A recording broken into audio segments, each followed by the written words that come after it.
बिस्मिल्लाहिर्रहमानिर्रहीम। अस्सलाम वालेकुम व्यूअर्स, मैं मुश्ताक खरल। इल्म व आगाही के इस सफ़र में हम कोशिश कर रहे हैं कि ऐसी शार्ट वीडियोस तैयार की जाएं जिसमें उन तलबात को कुछ फ़ायदा हासिल हो सके जो बाज़ माली वजूहात की बिना पर तालीमी इदारों में नहीं जा सकते, या फिर ऐसे तलबा जो तालीमी इदारों में तो मौजूद हैं लेकिन बाज़ ऐसे कॉन्सेप्ट हैं जिनको उनको समझने की ज़रूरत है। हमारे इस सिलसिले में हमने पहले सी के हवाले से बात क्लियर की थी कि सी जो है सीन की आवाज़ कहाँ देती है और काफ की आवाज़ कहाँ देती है। इसमें हमने बात की थी कि ई आई और वाई के साथ सी जो है सीन की आवाज़ देती है और ए यू और ओ के साथ काफ की आवाज़ देती है। उसके बाद फिर हमने एन की बात की थी। एन जो है इससे पहले अगर एन उस सूरत में आएगा जब इसके बाद आने वाला जो वर्ड है वो अलिफ की आवाज़ देगा। इसमें वॉल्स या कॉन्सोनेंट्स का कोई चक्कर नहीं है, सिर्फ और सिर्फ ये आपने देखना है कि अलिफ की आवाज़ वो दे रहा हो वर्ड। आज जो तलबात की डिमांड पे हम लेक्चर डिलीवर करने जा रहे हैं वो बहुत ही इम्पॉर्टेंट है और मेरा ख्याल है कि अगर इसकी अगली सीरीज़ को भी आप लोग देखते रहें तो आपको बहुत ज़्यादा इसका फ़ायदा हो सकता है। वीडियो स्टार्ट करने से पहले आपसे वही रिक्वेस्ट करेंगे कि आप हमारे चैनल को सब्सक्राइब करें, लाइक करें, दूसरे ग्रुप्स में शेयर करें। जब आप सब्सक्राइब करेंगे तो जो नेक्स्ट वीडियोस इसकी तैयार होंगी वो भी आप तक पहुंचेंगी। स्पोकन इंग्लिश के हवाले से एक तो कंसेप्ट ये चल रहा है कि एक महंगा प्रोग्राम होता है, बाज़ ऐसी सिलसिले भी चल रहे हैं जिसमें ऑनलाइन प्रोग्राम करा के पेमेंट ली जा रही है। तो हम इसमें किसी किस्म की कोई पेमेंट डिमांड नहीं कर रहे, बल्कि आप हमारे जो नेक्स्ट लेक्चर्स हैं उनको अगर आप लोग सुन लेंगे तो आपकी जो स्पोकन है काफ़ी हद तक बेहतर हो सकती है। एक बात यहाँ पर मैं क्लियर कर दूं कि ये जो कंसेप्ट है कि आप कुछ किताबें पढ़ लेने से आप फर इंग्लिश बोलना शुरू कर देंगे, ये तो होता ही नहीं है, ऐसा है ही नहीं। क्योंकि स्पोकन इंग्लिश कोई लर्निंग का नाम नहीं है, ये हैबिट का नाम है। अगर आप किसी फॉरेन कंट्री में चले जाएं और वहाँ पर आप कोई तालीमी इदारा हासिल ना करें, उस एटमॉस्फेयर में रहें तो आपकी स्पोकन अच्छी हो जाएगी। बजाय इसके कि आप हमारे इदारों में आएँ, 3-3 माह तक आप फीस पे करें, क्लासें लें, घर में जाके आप अपनी मदर टंग बोलते हैं, उर्दू है, आपकी पंजाबी है या सराइकी या कोई भी लैंग्वेज आप बोलते हैं, तो आप ये नहीं कह सकते कि आपको इंग्लिश फर आ जाएगी। ऐसा नहीं होता। इसके लिए जो आपका एक्सेंट है, जो आपका वोकल कॉर्ड्स हैं या जो वोकल ऑर्गन्स होते हैं वो उस सूरत में आदि होते हैं जब आप लोग इसकी पूरी एक एटमॉस्फेयर में रहते हैं। ताहम कुछ ऐसी गलतियां ज़रूर हैं, ऐसी चीज़ें ज़रूर हैं जिनको अगर आप लोग फॉलो कर लें तो काफ़ी हद तक आपकी इंग्लिश बेहतर हो सकती है। फर्स्ट तो जो चीज़ आपको तंग करती है वो ग्रामर तंग करती है कि ग्रामर में आप लोग बेसिक चीज़ों से ही वाकिफ़ नहीं हैं कि आपने किस ज़माने के लिए कौन से हेल्पिंग वर्ब को यूज़ करना है। तो अगर आप इसके इनिशियल स्टेजेस को देख लें, वीडियो हम अगर स्टार्ट करते हैं तो इसमें अगर आप लोग इनिशियल स्टेजेस में आप लोगों को सबसे पहले आप लोगों को पर्सन्स का पता होना चाहिए, प्रोनाउन का पता होना चाहिए। फर्स्ट पर्सन में आई और वी है, सेकंड पर्सन में यू और थर्ड पर्सन में ही, शी और दे है। फर्स्ट प्रैक्टिस में आप लोग पर्सन्स को सीखें। दूसरा जो इसकी स्टेज है उसमें आप लोग इसके साथ हेल्पिंग वर्ब की आदत डालें। जब आप लोग हेल्पिंग वर्ब की आदत अपनाना शुरू कर देंगे, मसलन आप जस्ट आई एम तक बात करें, he is, you are, we are, they are, he was, I was, you were, he will, I shall। जब आप इस मरहले तक आ जाएंगे तो आपने पहले ये सीख लेना है कि हेल्पिंग वर्ब कौन से ज़माने में कौन से इस्तेमाल होते हैं। बड़ा सिंपल फार्मूला है, आप बहुत लंबे चक्रों में ना जाएं, वो 11-12 टेंसों के चक्रों में ना जाएं। आप सिंपल ये समझे कि हमारे पास 4 फॉर्म्स हैं। अभी हम आपको इस पे स्क्रीन पे भी आ जाएंगी। 4 फॉर्म्स का आपको अगर इस्तेमाल का पता चल जाता है तो आप लोग आराम से एक तो टेंस भी सीख सकते हैं, दूसरा फिर आपको स्पोकन में भी मुश्किल नहीं होगी। 4th फॉर्म से हमेशा शुरू करें। तो 4th फॉर्म अगर आप देखें तो 4th फॉर्म में आपके तमाम जारी के टेंस आ जाते हैं। आप अगर 4th फॉर्म में हेल्पिंग वर्ब को देखें तो is, am, are, was, were, will be, shall be. अगर आप इज, एम, आर के साथ चौथी फॉर्म लगा देंगे तो आपका हाल जारी के फिक्रे बन जाएंगे। वाज वर के साथ चौथी फॉर्म लगाएंगे, माजी जारी के फिक्रे बन जाएंगे। इसी तरह विल बी, शैल बी के साथ चौथी फॉर्म लगाएंगे तो आपके मुस्तकबिल जारी के फिक्रे बन जाएंगे। तो बजाय इसके कि आप एक एक टेंस को पढ़ें, आप आसान तरीका ये लें कि फोर्थ फॉर्म आपके तीनों जमाने जारी के जमानों को कवर करती है। मसलन आप जब बोलना शुरू करेंगे तो आपने पहले स्टेप में जितने सेंटेंस बोलने हैं लोगों के साथ वो कंटिन्यूस बोलें। फोर्थ फॉर्म की आदत अपनाएं, 10 दिन लगाएं, 15 दिन लगाएं, 20 दिन लगाएं। आप जहां कहीं बात करें तो आप इस तरह कह सकते हैं जी, he is going, he is drinking water, I am driving. आप फर्स्ट स्टेप में फोर्थ फॉर्म को यूज करना शुरू कर दें। आप ये देखेंगे आपने फौरन हेल्पिंग वर्ब को ले आना है और उसके बाद फोर्थ फॉर्म को ले आना है। आप यहां पर ना थर्ड फॉर्म का यूज करें, ना सेकंड को ले आए, ना फर्स्ट को ले आए। आप अपनी आदत पुख्ता करें कि जितने जारी के सेंटेंस हैं उसमें आपने फोर्थ फॉर्म का यूज कर लेना है। आप जब आपकी फोर्थ फॉर्म की प्रैक्टिस हो जाए, आप समझ लें कि अब आपको ये चीज आ जाती है कि जहां कहीं जारी के लिए इस्तेमाल करेंगे इस फॉर्म के अलावा हम कोई और फॉर्म इस्तेमाल नहीं करेंगे, तो फिर थर्ड फॉर्म पे आ जाए। अब जिस तरह जारी के 3 जमाने फोर्थ फॉर्म से कवर होते थे, इसी तरह मुकम्मल के 3 जमाने हमारे थर्ड फॉर्म से कवर होते हैं। हैज हैव के साथ अगर आप थर्ड फॉर्म लगा देंगे तो हाल आपका मुकम्मल का सेंटेंस बन जाएंगे। हैड के साथ अगर आप थर्ड फॉर्म लगा देंगे तो फिर आपके पास्ट जो मुकम्मल है उसके सेंटेंस बनेंगे। और इसी तरह विल हैव शैल हैव के साथ आपके फ्यूचर परफेक्ट टेंस के सेंटेंस बन जाएंगे। यहां से 3 जमाने आपके ये भी कवर हो गए। पहले आपके 3 हुए जारी के, अब आपके हो गए मुकम्मल के। अब आपने प्रैक्टिस डालनी है, प्रैक्टिस करनी है आपने, जहां भी जाएं आप इसकी प्रैक्टिस डालें। You have done your work. अच्छा, यहां पर एक बात और क्लियर कर दूं कि जहां पे जिन टेंसेस में हेल्पिंग वर्ब मौजूद है उनके सवालिया बनाने में भी कोई मुश्किल नहीं है। आप सब्जेक्ट से पहले हेल्पिंग वर्ब को ले आए। जिस तरह जारी वाले थे, अगर ही वाज गोइंग था तो वाज ही गोइंग में वो आपका सवालिया बन जाएगा। इसी तरह ही हैज डन हिज वर्क, तो इसको सवालिया बना ले, has he done his work. वहां पे आप करते you are going, are you going, तो आपका सवालिया बन जाएगा। यहां से आपके बोलने की आदत भी बन जाएगी।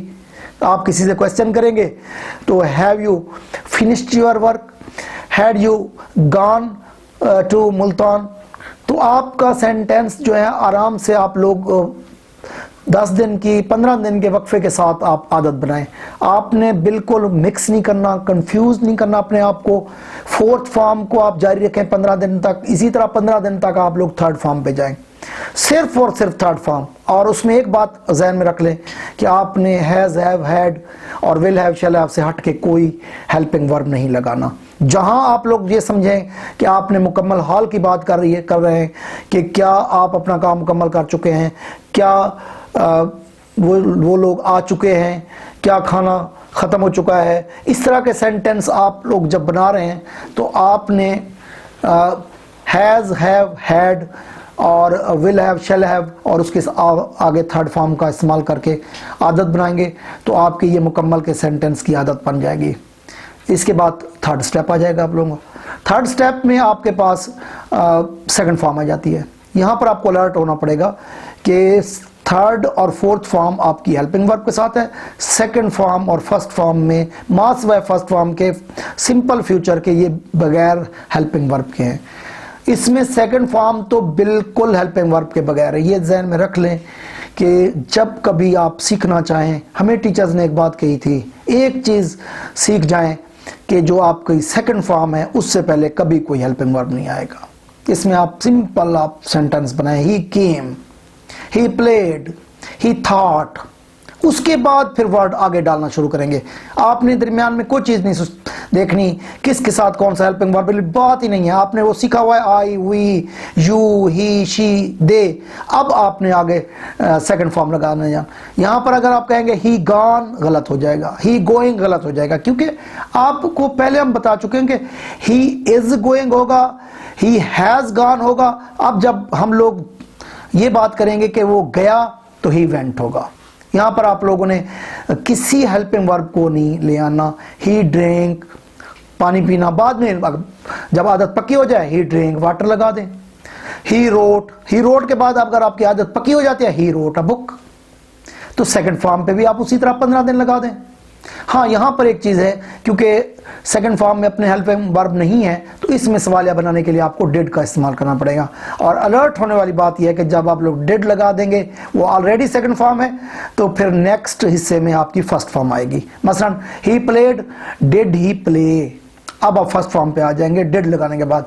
तो पास्ट को सवालिया बनाने के लिए आप लोगों ने डिड का इस्तेमाल कर देना है। ये 15 दिन की प्रैक्टिस जब हो जाए तो आप फिर फर्स्ट फॉर्म पे आ जाए। इसमें आपका सादा माजी कवर हो गया, हमारे 7 टेंस कवर हो गए। फर्स्ट फॉर्म के अंदर हमारे पास 2 टेंसेस हैं, एक सिंपल प्रेजेंट है और एक सिंपल फ्यूचर है। सिंपल प्रेजेंट में उसी तरह सिंपल पास्ट की तरह कोई हेल्पिंग वर्ब नहीं है। तो इस तरह जब आप देखें कि 15 दिन आप लोगों ने सेकंड फॉर्म पे लगा लिया, आपने फोर्थ फॉर्म पे लगाया 15 दिन, थर्ड फॉर्म पे 15 दिन लगाए, अब 15 दिन लगाए आप सेकंड फॉर्म पे। आप जिन लोगों के साथ बात करें, जहां भी बात करें, अगर आप लिखना सीखना चाहते हैं ग्रामर, तो आप सेकंड फॉर्म का यूज़ करें और सेंटेंस बनाएं, बजाय इसके कि आप कंफ्यूज हों फॉर्मों में मिक्स करें, आप स्टेप वाइज करें। अब फर्स्ट फॉर्म की तरफ आएंगे तो फर्स्ट फॉर्म में आपके पास 2 टेंस हैं, सिंपल प्रेजेंट और सिंपल फ्यूचर। सिंपल प्रेजेंट उसी तरह पास्ट की तरह विदाउट हेल्पिंग वर्ब है। इसमें फिर आपको सवाल बनाने के लिए वहां पर आपको एक वर्ड था, हमारे पास एक डिड था, यहां पर आप लोगों को डज और डू का इस्तेमाल करना पड़ेगा। और इसमें थोड़ा सा अलर्ट होने की जरूरत है। मायरीन और टीचर्स समझाते हैं कि सबसे मुश्किल जो टेंस है जिसमें प्रैक्टिस की जरूरत है वो प्रेजेंट इंडेफिनिट है, क्योंकि इसकी वजह ये होती है कि इसमें ही शी इट और जो सिंगुलर नाउन है इसमें अलर्ट रहना पड़ता है कि इसके बाद जो वर्ब है वो एस या ई एस के इजाफे के साथ है। आमतौर पर हम लोग गो कहते हैं, तो अब आई गो जब कहेंगे, वी गो कहेंगे, यू गो कहेंगे, दे गो कहेंगे, लेकिन जो ही हम लोग ही की बात करेंगे तो ही गोज हो जाएगा, ही प्लेज हो जाएगा, इट डज, इट रेन्स।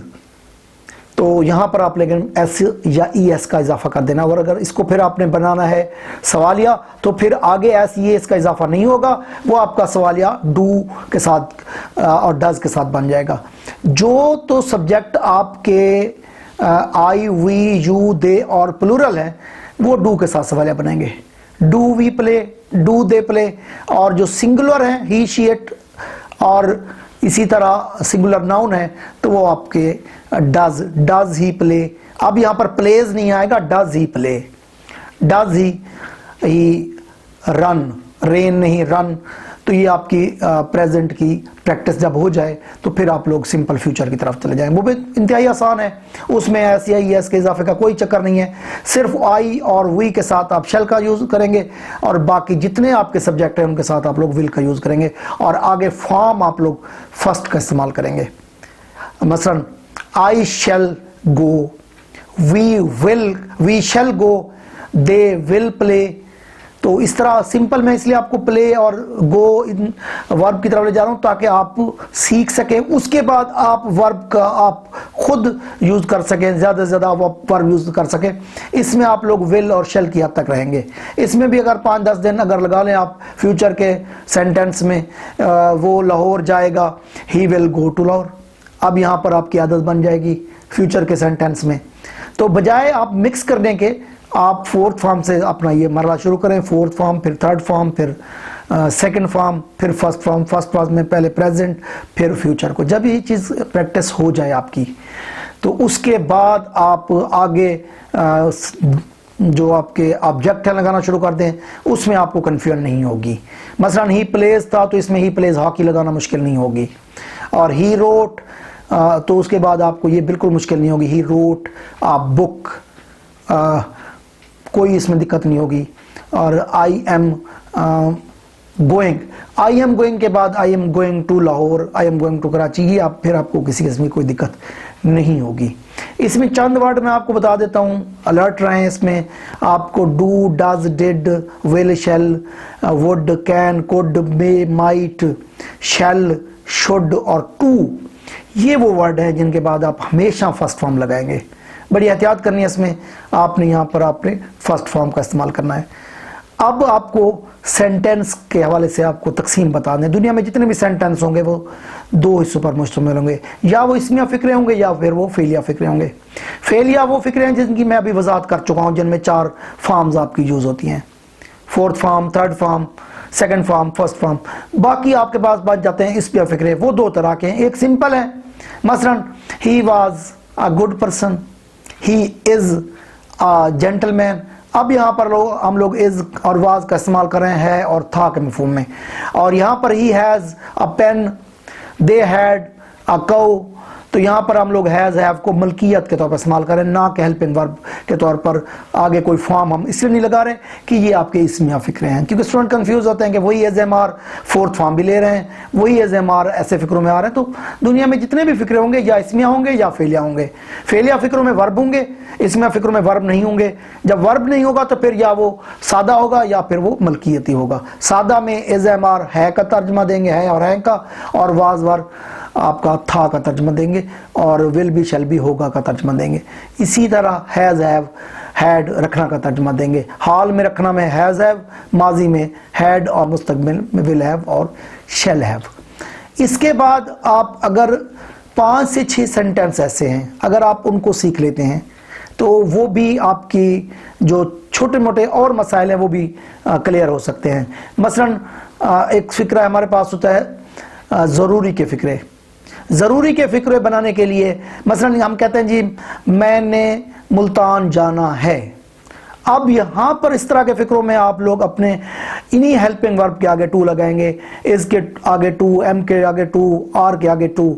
तो I am to go to Multan, मैंने लाहौर जाना है। ये आपका ज़रूरी का फिक्रा हो जाएगा। आई एम टू लीव, मैंने यहाँ से जाना है।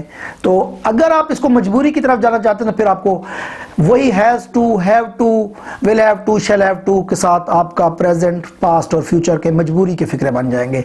मुझे लाहौर जाना पड़ता है, I have to go to Lahore. I had to go to Lahore, ये पास्ट में हो जाएगा। I will have to go to Lahore, I shall have to go to Lahore. मजबूरी के फिक्रों में फ्यूचर में आप लोग विल हैव और शैल हैव का इस्तेमाल कर देंगे। इसके बाद आप अगर माजी में कोई काम बार बार होता रहा हो तो यूज टू और अकस्टम टू का इस्तेमाल करेंगे। He use to come to my house, वो मेरे घर आया करता था। He use to play hockey, वो हॉकी खेला करता था। तो बार बार कोई काम होता रहा हो तो उसमें आप लोग यूज टू का इस्तेमाल करें, अकस्टम टू का भी इस्तेमाल कर सकते हैं। और अगर कोई काम आपका मुस्तकबिल करीब में होने वाला है तो इसमें आप लोग अबाउट टू और गोइंग टू का इस्तेमाल करेंगे। तो मसलन मैच शुरू होने वाला है, match is going to start, और वो जाने वाला है, he is going to leave, या he is about to leave, he is about to go. About to और गोइंग टू के साथ आपके मुस्तकबिल करीब के सेंटेंस बन जाएंगे। इसके बाद एक सवाल स्टूडेंट्स ने बार बार पूछा था कि जी वो पानी पीता है तो ही ड्रिंक्स वाटर है, वो पानी पिलाता है तो ही मेक्स ड्रिंक वाटर। और इस तरह उसने पानी पिलवाया, उसने पानी पिया, ही ड्रिंक वाटर, उसने पानी पिलाया, ही मेड ड्रिंक वाटर। क्योंकि जब आप मेड लगा देंगे तो फिर आप लोगों ने ड्रिंक नहीं लगाना, ड्रिंक लगाना है। 2 दफा आप लोग सेकंड फॉर्म यूज नहीं करेंगे। ये पानी पीना से पानी पिलवाना के सेंटेंस बन जाएंगे।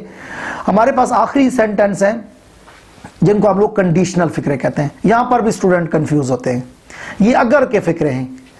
अगर वो यहां आता मैं उसकी मदद करता।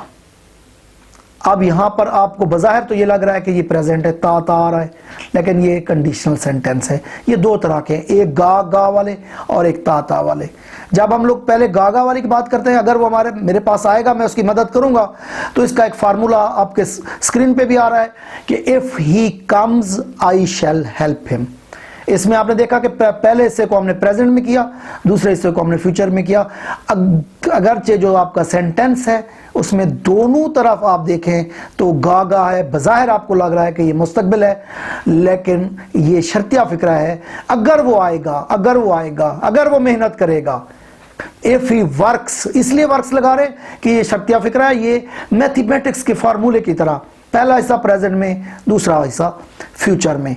तो जो शर्त का फिक्र है वो प्रेजेंट में, और जो जजा का फिक्र है वो आपका फ्यूचर में होगा। If he comes I shell help him, if he works hard he will pass. दूसरा इसका जो हिस्सा, दूसरा इसका सेंटेंस है वो है ता और ता के साथ, दोनों तरफ ता आ जाता है। अगर वो मेरे पास आता मैं उसकी मदद करता। इसका मैथमेटिकल फार्मूला है पहले हिस्से में इफ के साथ हैड और दूसरे हिस्से में वुड हैव। जिस तरह हम लोग पहले टेंसेस के बारे में बता चुके हैं कि जब आपके पास हैज हैव हैड आते हैं तो हमेशा थर्ड फॉर्म आते हैं, तो यहां पर भी थर्ड फॉर्म आएगी। If he had come I would have helped him. अगर इसको उल्टा भी कर दे तब भी फार्मूला वही रहेगा, I would have helped him if he had come.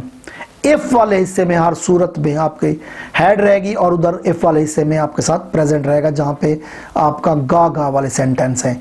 तो इस तरह आप लोग कंडीशनल सेंटेंस शर्तिया फिक्रों को भी सीख सकते हैं। 3-4 ऐसे सेंटेंस हैं जिसमें आप लोग कनेक्ट करते हैं, दो एट ए टाइम जो कंजंक्शन है उनको आप कनेक्ट करते हैं। मतलब सच के फिक्र में देखा गया कि स्टूडेंट सच के साथ हु लगा देते हैं, ये गलत है। सच के साथ एज लगता है, मसलन he is such a man who met me Karachi, गलत है ये। He is such a man as met me in Karachi. तो सच के साथ आप एज लगाएंगे और सेम के साथ दैट लगाएंगे। This is the same story that we heard from him। तो which we heard from him गलत होगा, सेम के साथ that लगाएंगे। इस तरह मैंने देखा कि अक्सर स्टूडेंट although के साथ but लगा देते हैं। ऐसा नहीं होता, although he is old yet he can run fast। तो although के साथ आप लोगों ने yet लगाना है, जहां सेम आ जाए उसके साथ that लगाना है, जहां सच आ जाए उसके साथ as लगाना है। एक अलर्ट होने वाला सेंटेंस है, वो आप लोगों को ध्यान में रखना, एज वेल एज। जिस फिक्र में एज वेल एज आ जाए, हेल्पिंग वर्ब पहले सब्जेक्ट के मुताबिक होगा। मसलन I as well as you am going to Lahore. यहां पर यू के बाद एम मैंने इसलिए लगाया कि एज वेल एज के सेंटेंस में हेल्पिंग वर्ब पहले फाइल को फॉलो करेगा। तो हमारा यहां पर पहला फाइल जो था वो आई था, I as well as you am going to Karachi. इसी तरह एक और सेंटेंस है जहां पर हेल्पिंग वर्ब का फार्मूला चेंज होता है, वो है काश के फिक्रे। शर्तिया काश के फिक्रों में या अगरचे के फिक्रों में एज इफ के सेंटेंस में भी हेल्पिंग वर्ब, वो मेरी तरफ ऐसे दिख रहा है जैसा के बल्कि फिक्रों में आप लोग हेल्पिंग वर्ब प्लूरल यूज कर लेंगे। He looked me as if he were mad. उसने मेरी तरफ ऐसे देखा जिस तरह वो पागल हो। तो अब यहां पर ही के साथ हमने वाज की बजाय वर लगाया।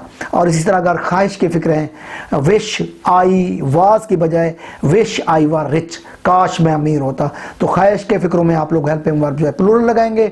और इसी तरह जैसा के फिक्रों में जहां एज इफ आ जाए वहां पर भी आप लोगों ने एज इफ के बाद हेल्पिंग वर्ब प्लूरल लगाना है। तो इसको मैं रिकैप कर देता हूं जल्दी में, आपको एक दफा फिर दोहरा देता हूं सारी चीजें कि आप लोग फोर्थ फॉर्म के साथ, फोर्थ फॉर्म से पहले हमेशा helping verb is am are, हाल के लिए वाज वार माजी के लिए, और will be shall be future के लिए। इसी तरह हैव मुकम्मल के फिक्रों के लिए होगा, तो उसमें हैज हैव हाल के लिए, हैड माजी के लिए, विल हैव शैल हैव मुस्तकबिल के लिए। सेकंड फॉर्म के साथ कोई हेल्पिंग वर्ब इस्तेमाल नहीं होगा।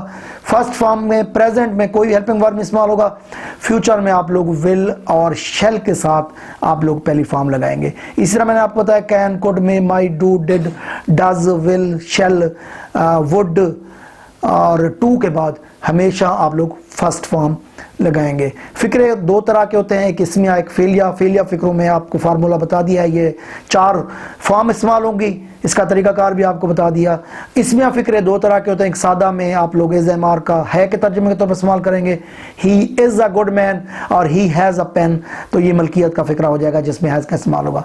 इस तरह मैंने आपको 5 और सेंटेंस बताए। एक जरूरी के फिक्रे थे जिसमें आप लोग is to, am to, are to का इस्तेमाल करेंगे, वाज टू, वर टू का इस्तेमाल करेंगे, I am to go to Lahore.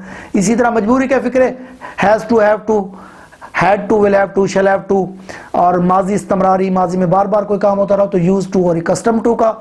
मुस्तकबिल करीब में कोई काम होने वाला हो तो इसके लिए अबाउट टू और गोइंग टू का इस्तेमाल हमने सीखा। और जिस तरह पानी पीना और पानी पिलवाना में फ़र्क है तो उसमें आप लोगों ने ही ड्रिंक्स वाटर की बजाय ही मेक्स ड्रिंक वाटर आप कर देंगे। कंडीशनल फिक्रे हमारे पास 2 तरह के हैं, एक गागा वाले हैं और एक ताता वाले। गागा का जो फार्मूला है उसमें आप लोगों ने पहले इसमें प्रेजेंट, दूसरे में फ्यूचर, और ताता वाले में पहले में हैड और दूसरे में आपने वुड हैव का इस्तेमाल करना है। इसके अलावा कुछ और गलतियां स्टूडेंट करते हैं, सच के साथ जिस फिक्रे में सच आ जाए उसमें आप लोगों ने दूसरे से में एज लगाना है, सेम जिस फिक्रे में आ जाए दूसरे में दैट लगाना है, आल्दो जिसमें आ जाए दूसरे से में येट लगाना है। और इसके अलावा एज वेल एज जिन फिक्रों में आ जाए उसमें हेल्पिंग वर्ब पहले फाइल के मुताबिक होगा, और एज इफ के साथ आगे हेल्पिंग वर्ब प्लूरल लगाएंगे। और ख्वाहिशात के फिक्रों में जिस तरह विश है, I wish I were rich, तो आई के साथ मैंने वर लगाया, ख्वाहिशात के फिक्रों में हेल्पिंग वर्ब प्लूरल लगाएंगे। तो ये हमारा इब्तिदाई और पहला लेक्चर है। इसके बाद हम आपको दूसरे लेक्चर में कुछ मुश्किल सेंटेंस सिखाएंगे कि आप इससे डिफ़िकल्ट सेंटेंस जब बनाते हैं तो वो किस तरह बनाएंगे। ये आपको स्पोकन में भी यही लेक्चर आपको सेंटेंस बनाने में भी, अगर आप लोग खुद एक कोई मजमून लिखना चाहते हैं, कंपटीशन के एग्ज़ाम में ऐसे लिखना चाहते हैं, तो इन्हीं चीज़ों को अगर आप फॉलो कर लेंगे तो आपको बेहतरी इसमें आपकी हो जाएगी। नेक्स्ट वीडियो में हम चाहेंगे कि इससे थोड़ा सा मुश्किल सेंटेंस आपको बनाना सिखाएं। तो अगर आप चाहते हैं कि आपको आगे हमारे साथ रहें तो आप हमारे इस चैनल को सब्सक्राइब करें ताकि जो आने वाली नई वीडियोस हैं वो आप तक बआसानी पहुंच सकें। अपने और दोस्तों के पास ये जो वीडियोस हैं अपने ग्रुप्स में भी शेयर करें और अपने फ्रेंड्स को भी इनवाइट करें। अपना और दोस्तों का बहुत